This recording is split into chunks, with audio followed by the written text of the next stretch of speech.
Hi, I'm Kevin. We're here to talk about boot heaters today for your ski boots. There's a couple different components that make up a boot heating system, the basics of which are the batteries, the heating element, and then a covering or a footbed that actually your foot sits on top of, and then the brackets that attach the battery packs to your boots. Start off talking about the differences between the batteries, as that's the major component and the biggest upgrade that you can get into the different heating systems. You've got your basic battery pack, which is going to last you about an hour and a half to 12 hours depending on the setting. Each battery has 3 different settings for different temperatures and different warmth. The higher the temperature, the quicker the battery is going to drain. Then you move to the upgraded version, which a lot of them call like Super Max or something like that. These will last a little longer, 3 to 18 hours, again, depending on the temperature differences. And then the Gucci of the battery packs is a lithium-ion battery pack. This actually comes with a remote as well, so you can adjust the temperature wirelessly. And then it's very lightweight because it is lithium-ion, and these will last up to 18 hours as well. Next, you have the heating element, which actually supplies the heat, and this sits right underneath the toes of the footbed. So this gives the heat just to your toe areas, the typical place that your feet do get cold, keeps them warm. So there's a couple different options for how to cover that. If you have custom insoles, you're going to go with what they call a Cambrel cover, which is like a synthetic material that helps wick moisture away. And this goes over the top of your custom insole, so you can use those custom insoles that provide good arch support in the boot, and that covers the heating element so you're not going to burn your foot. Up from that, you've got basically a standard insole. This is similar to what comes stock into most boots. It's flexible, it's flat, and it's actually got the heating element already pre-wired into it here. An upgrade from that is a semi-custom insole. This has some arch support to it, so it's going to provide some comfort, some additional performance, not as much performance as a custom insole, and this too is pre-wired with the heating element in it. The last part to the system is the brackets to attach them. There's a couple different options here. Nowadays, the most common attachment form is like what they call a strap bracket. This actually mounts the battery pack on the side of your boot, so it's not going to get hit by the lift. You're less likely to crimp your wires, and there's a couple different options depending on which manufacturer you choose, either Thermic or Hotronic. The simplest form is just the bracket that mounts on the back of the boot. And this just hangs off the back of your boot. Again, it can be prone to getting pinched by the chairlift, crimping wire, stuff like that, but it's an inexpensive way to get the batteries on the back of your boot. Next, we're going to go into how to actually install the systems into your boots. Start with the basics. We're actually going to do a custom insole. So we'll actually show you how to fab one onto a custom insole. If you already have a pre-molded insole that has the wiring system on it, you'll catch up after we install the Cambrel cover and all of that and actually get into the cutting of the liner. So to start with, you want to take your heating element and mark approximately where it should be on the toe of the footbed. Should have a little bit of a gap around the edge. This is actually going to sit up and underneath your toes. That's the part that gets cold when you're out there skiing.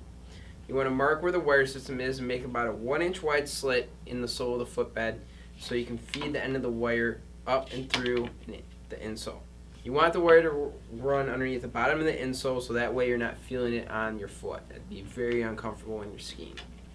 After you have the wire pulled through all the way and the heating element secure on the footbed itself, I like to take a small piece of duct tape and throw it over the bottom of the heating element just to patch up that hole, and that way the wire is not going to get bent or crimped up in the bottom of the boot. You don't want these wires to get bent or crimped. They're actually made up of a couple of fine wires. If any of those get broken, your heating element is not going to work anymore.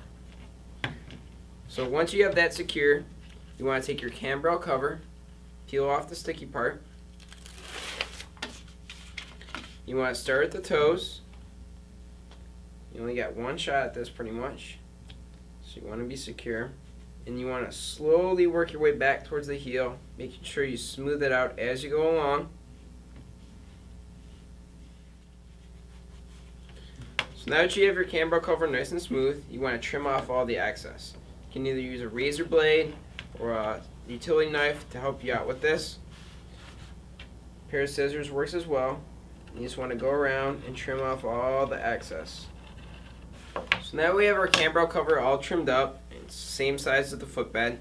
We're actually going to take our razor blade and cut a small slit in the back of the heel of the liner where the back where your Achilles meets the heel and the bottom of the boot. You want to cut the hole here and not in the back or not underneath the foot, so this way again you're not going to feel any wires underneath your feet or running up the back of your leg. That would be very uncomfortable to ski in all day. Again, you want to cut a slit that's about 1 inch to 1.5 inches wide, and you want to make sure you get through all the layers of the liner.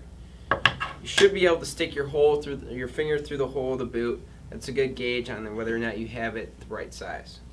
After you've got your hole, you're going to take the insole and we're going to start to put it back inside the boot. You want to start by fishing the fat end of the wire through the hole and pull that out. And again, you want to take extra care to make sure that the wire is not going to get crimped, that it's flat and flush. Slowly feed the insole down until the toes meet the front and pull out all the excess wire so you've got a firm, taut wire, and slowly seat the heel of the footbed while pulling on the wire.